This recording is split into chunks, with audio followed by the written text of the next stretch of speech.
প্রশ্নে বলে দিয়েছে যে একটি মূলধন সরল সুদে 3-এর 2 গুণ হয় 5 বছরে এবং 960 টাকায় পরিণত হয় 6 বছরে।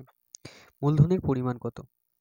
তো প্রথমে আমরা করব কি, আমরা যে ফ্র্যাকশনটা দেওয়া আছে সেটা ধরেই অঙ্কটা আমরা ক্যালকুলেট করার চেষ্টা করব। এখানে বলছে 3-এর 2 গুণ হচ্ছে, অর্থাৎ মূলধনটা 2 ছিল 3 হয়ে গেছে। তাহলে মূলধন 2 ছিল, আমাদের মূলধনটা হয়ে গেছে কত? 3। তার মানে এখান থেকে আমি ইন্টারেস্ট হিসেবে কত পাচ্ছি? 1 টাকা ইন্টারেস্ট হিসেবে পাচ্ছি। ইন্টারেস্ট পাচ্ছি 1 টাকা। ঠিক আছে? তাহলে 1 টাকা ইন্টারেস্ট 2 টাকার উপরে, তার মানে আমাদের ইন্টারেস্ট হচ্ছে কত? 50%।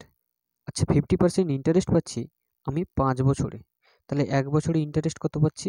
সিম্পল ইন্টারেস্ট যেহেতু, সেই জন্য 1 বছরের ইন্টারেস্ট হচ্ছে 10%। আর 1 বছরে ইন্টারেস্ট 10% যদি হয়, 960 টাকায় পরিণত হচ্ছে 6 বছরে। তাহলে 6 বছরের ইন্টারেস্ট কত হবে? তাহলে যদি বলি 6 বছরের ইন্টারেস্ট হবে, তাহলে বলবে যে 60% হচ্ছে 6 বছরের ইন্টারেস্ট। আর আমরা জানি 60% মানে হচ্ছে 3-এর 5। ঠিক আছে? 60% মানে হচ্ছে 3-এর 5। 60/100 ক্যালকুলেট করলে 3-এর 5 হবে। অর্থাৎ 5 টাকা যদি আমাদের আসল থাকে, 3 টাকা ইন্টারেস্ট হচ্ছে।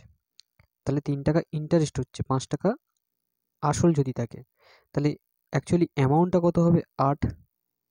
তাহলে 5-3-এ 8 হবে। আর সেটাই বলে দিয়েছে 960 টাকায় পরিণত হয়ে যাচ্ছে। তাহলে 8 ইউনিট ইকুয়ালস টু আমাদের দেওয়া আছে 960 টাকা।